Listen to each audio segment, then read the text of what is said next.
Bukas ay birthday ni Cypher pero dahil linggo ngayon ay ngayon na namin isi-celebrate dahil may pasok siya bukas. Ayaw nga niyang ipaghanda siya at mas pinili niyang mamasyal na lang daw kami. Birthday na birthday nga niya pero ikakasaya pa rin ng bunso niyang kapatid ang iniisip niya. Pinili nga niya sa Manila Zoo kami mamasyal para daw makita ni Samira ang iba't ibang animals. Kahit nga lagi niyang sinusutil at inaasar si Samira, alam ko naman kung gaano niya kamahal yung kapatid niyang bunso. Tanghali na nga kami nakagayak niyan dahil pinabayaan ko lang muna na magpahinga ang daddy namin dahil pagod din siya sa 6 na araw na trabaho niya. Okay lang naman nagabihin kami sa pag-uwi dahil wala namang pasok si Samira bukas at panghapon pa si Cypher. Dahil nasa Quezon City kami, medyo malayo kami sa Manila Zoo pero okay lang naman dahil may LRT. Sumakay nga kaming tricycle papuntang Novaliches Bayan. Pagdating sa Novaliches Bayan, sumakay kami ng bus papuntang Roosevelt Station ng LRT. Mabilis lang din naman ang naging biyahe namin dahil nga din siguro tanghali at linggo pa. Ilang minutes nga lang yung naging biyahe namin at nakarating kami agad dito sa Roosevelt Station. Wala ding pila sa bilihan ng ticket kaya nakabili din kami agad. Bali 3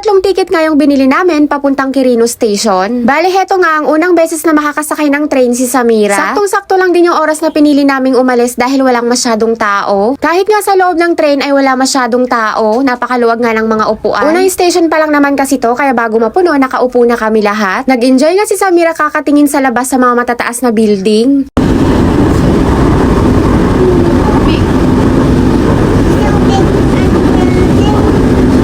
Hindi ko na matandaan kung pang ilang station tong binabaan namin na Quirino, pang 11 ata, hindi ko sure. Dahil na naka-LRT naman, hindi naman ganun katagal yung naging biyahe namin. Medyo makulimlim nga ang panahon at wala pa naman kaming dalang payong, buti na nga lang at hindi tumutuloy yung ulan. Pagbaba nga namin sa Quirino Station ay naglakad kami siguro mga 10 to 15 minutes papuntang Manila Zoo. Marami namang mga tricycle na pwedeng sakyan papunta doon, 70 pesos ang bayad pero hindi na kami sumakay dahil malapit lang naman. Kayang-kaya namang lakarin dahil hindi naman kami napagod sa biyahe. Hindi din naman nagtagal ang paglalakad namin at nakarating na din kami agad.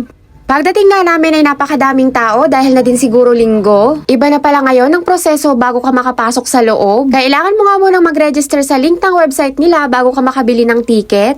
Kaya sa mga nagbabalak mamasyal dito, dapat may internet kayo. Manila nga pala yung nailagay ko sa register ko samantalang taga Metro Manila daw kami. Kaya 450 pesos lang yung lumabas na ticket na binayaran ko. Pagdating sa entrance ay hindi kami nakapasok agad dahil kulang daw yung binayaran ko. Mag-add daw ako ng 550 pesos kaya bali 1,000 din lahat yung binayaran ko sa ticket namin. Galing daw kasi kaming Quezon City at taga Metro Manila kami, hindi taga Manila. Ganun pala yun, hindi ko naman alam. Pagkapasok nga namin sa loob ay naghanap muna kami ng makakainan dahil mga gutom na kami. Wala namang problema sa makakainan dahil marami na palang kainan dito. Medyo may pagkamahal nga lang yung mga paninda pero pwede na din kaysa magutom ka. Pagkatapos nga namin kumain ay nagsimula na rin kaming mamasyal para malibot namin lahat. Napakalaki na nga din ang itinaas ng entrance fee nila dito pero okay lang naman dahil sulit din dahil pinaganda na nila. Unang beses pala na pumunta kami dito ay 3 years old pa lang noon si Cypher. Ngayon 11 years na siya kaya 8 years na ang nakalipas. Sobrang laki nga lang iginanda ng Manila Zoo compare nung pumunta kami noon, hindi pa ganito kaganda talaga. Pero patay na pala yung hipo na nandito kaya picture na lang yung makikita. Sobrang nagulat talaga ako dahil sobrang laki ng pinagbago dito. At nung unang punta namin dito, hindi ganito kadami yung taong namamasyal. Sa mga nagbabalak mamasyal pala dito guys, mas okay pag magdala ng pagkain dahil marami namang mapopwestuhan at meron ding park dito. Dahil sa gaya ko na nagtitipid, medyo mamamahalan talaga sa mga presyo ng mga pagkain dito. May Jollibee at McDo naman sa labas pero medyo malayo pa yung lalakarin. Okay na okay nga ipasyal ang mga bata dito na mahihilig sa mga iba't ibang animals. So tara guys, sana samahan nyo kami sa aming pamamasyal hanggang sa dulo.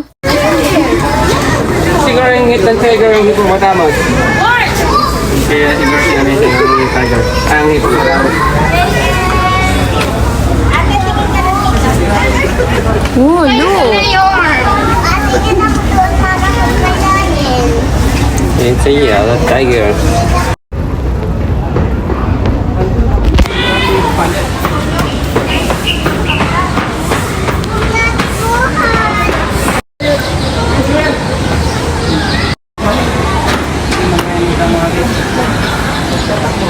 It's a store!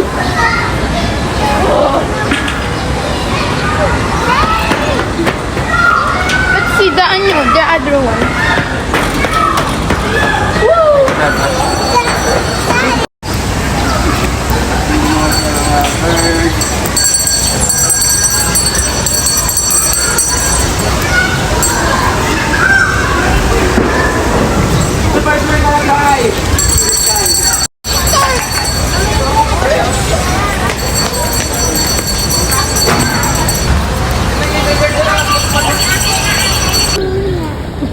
mo mga little ones, oh. Ang ganda ng kulay niya, oh. Kaya mo nagtikabat pa sila sa mga sands.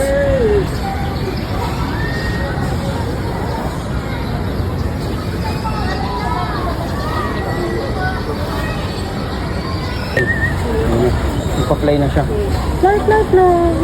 Kabay ka na. There's crocodile there! Bakit man may dahon yung ano, little one? Ayun o, face bud.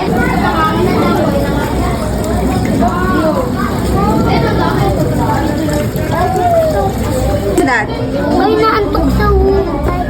Sana ang taba. Ang laki. Ay, may mga little fish man. Ito yung mga puts niya, mga little fish. Ayun, oh.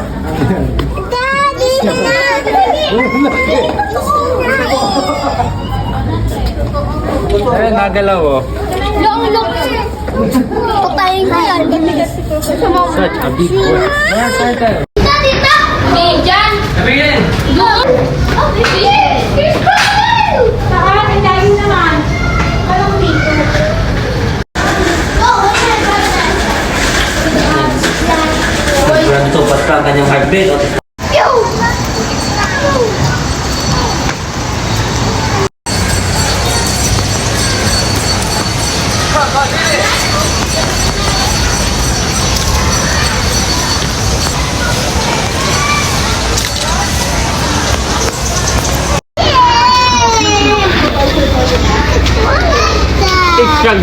Wag na naman.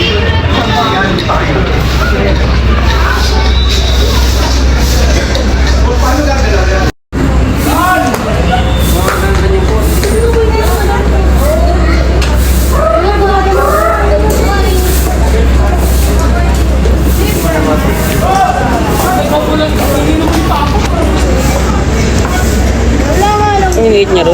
May picture kami dati niya ni Cypher eh.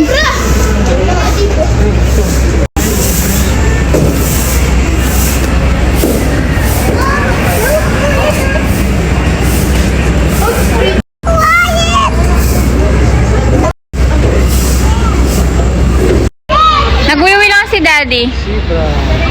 Ostrich. Passenger.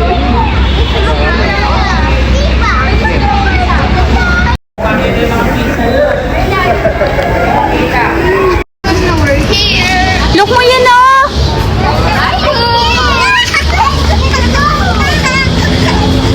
Scary ka. Tingin dito niya. Ay, pusa oh! Look mo na! Where na? Look mo oh! Yan!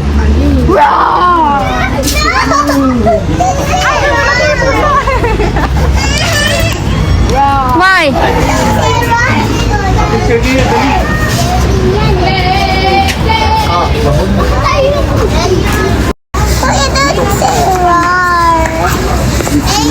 Di tayo lion. Yan. Ate, is pala ng gawin.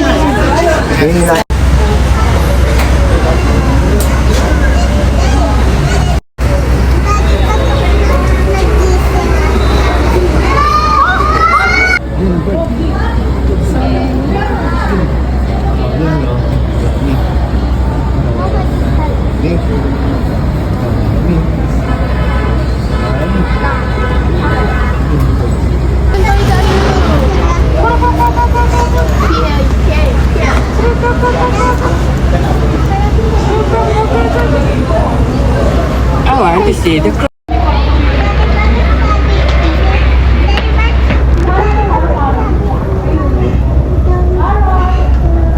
Don't touch the road. Where's the holder?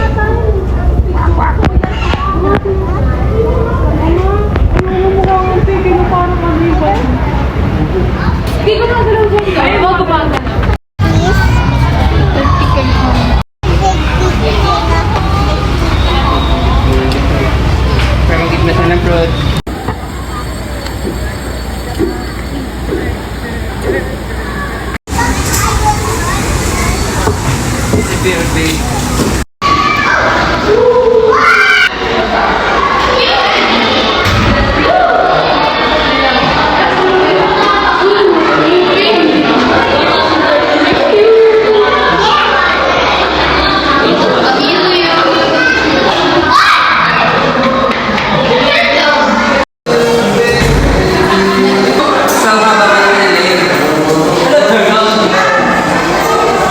turn down.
Parang matanda.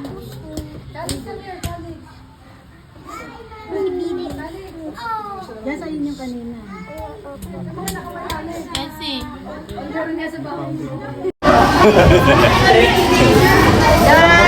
Right. Yeah, dyan mo rin tayo.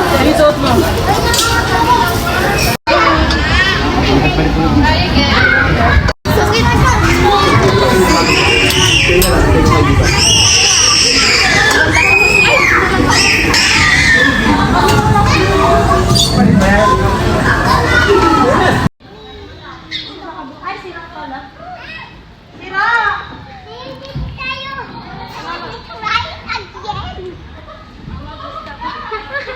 Yung naka-long sleeve. Ay, long pants.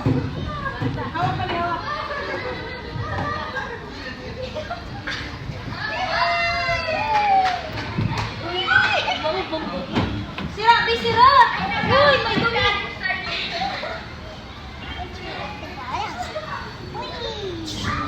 Alia, mali ka dito. Nandiyan sila. Sinapit niya ulit nga.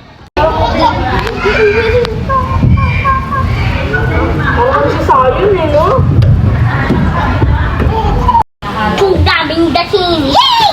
Ang daming dating. Inabot pala kami hanggang gabi dyan guys at mas maganda pala pag gabi dyan dahil napakadaming pailaw. Meron nga din palang park dyan na pwedeng pagtambayan at napakaluwag tapos meron ding fountain. Hindi ko na nga lang na-videohan dahil nalobat na din yung cellphone ko. Yun lang muna guys for today's video. Agyamanak! Bye-bye!